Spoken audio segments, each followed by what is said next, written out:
Over 3 decades ago, the American Psychiatric Association removed homosexuality from its list of mental disorders, or the DSM, shown here. Yet to this day, a small number of mental health professionals and religious groups still claim they can cure gay people of their homosexual orientation using a technique commonly called conversion or reparative therapy. People who are in the process of trying to change their sexual orientation, and some who claim they had, call themselves ex-gays. In December of 1998, the American Psychiatric Association, or APA, went even farther and declared that there is no published scientific evidence supporting the efficacy of reparative therapy. In 1973, Dr. Robert Spitzer, an associate professor of psychiatry at Columbia University, served on the APA's task force on nomenclature, which recommended that the APA's Board of Trustees remove homosexuality from the DSM. 2.5 decades after that historic decision, Dr. Spitzer took note of how stigmatized the ex-gay movement had become, and became intrigued by the question of whether conversion therapy had any efficacy.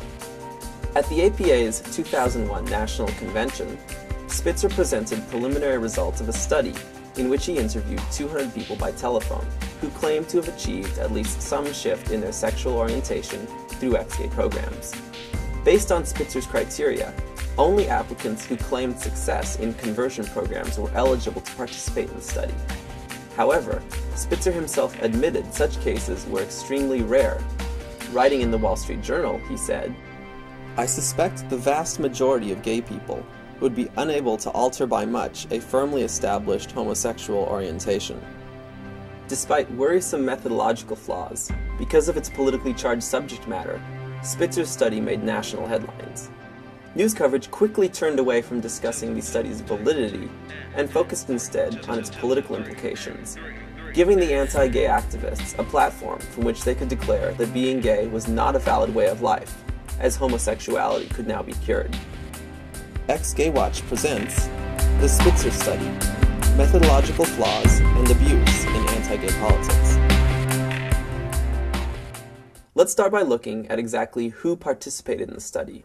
All of this information you're about to see comes right out of the study itself, and to his credit, Spitzer has been very straightforward about his study's limitations. Where did Spitzer find his study participants? 43% were referred by religious-based conversion ministries, such as Exodus International. 23% were referred by an association of conversion therapists called NARTH. 34% were referred by other therapists, counselors, or by other people who had participated in the study. As for religious affiliation, 81% were Protestant, 8% Catholic, 7% Mormon, and 3% Jewish. In other words, 96% were Christian.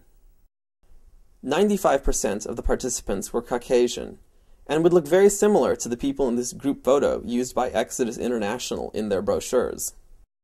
Spitzer also reported the majority of participants, 78%, had publicly spoken in favor of efforts to change homosexual orientation, often at their church. Also, 19% of the participants were mental health professionals or directors of ex-gay ministries.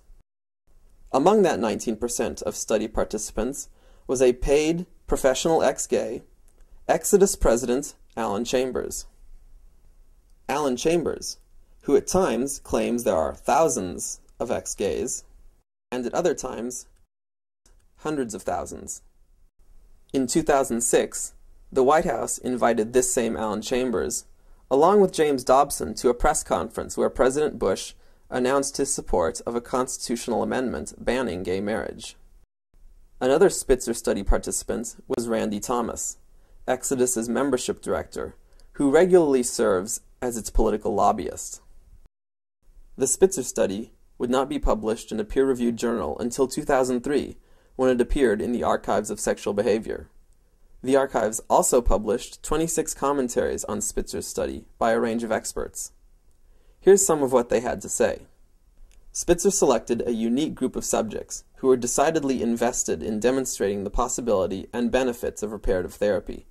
This one fatal flaw seriously diminishes the internal and external validity of his study, and necessarily precludes the very conclusions Spitzer offered. Simply locating people who claim to have changed does not provide convincing data.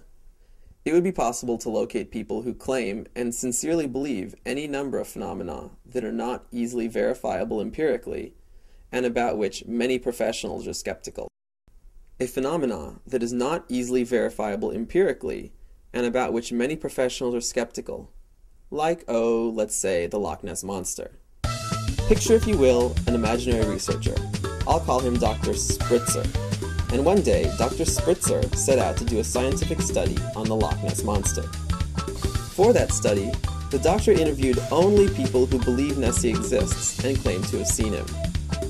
Not only that, but almost a quarter of the people Dr. Spitzer interviewed worked at the local tourism bureau. And of course, everyone loves a good story about Nessie, so lots of newspapers reported on the story, even if it wasn't very accurate or reliable. I think you get my point. Another worrisome aspect of Spitzer's study was his method for gathering data,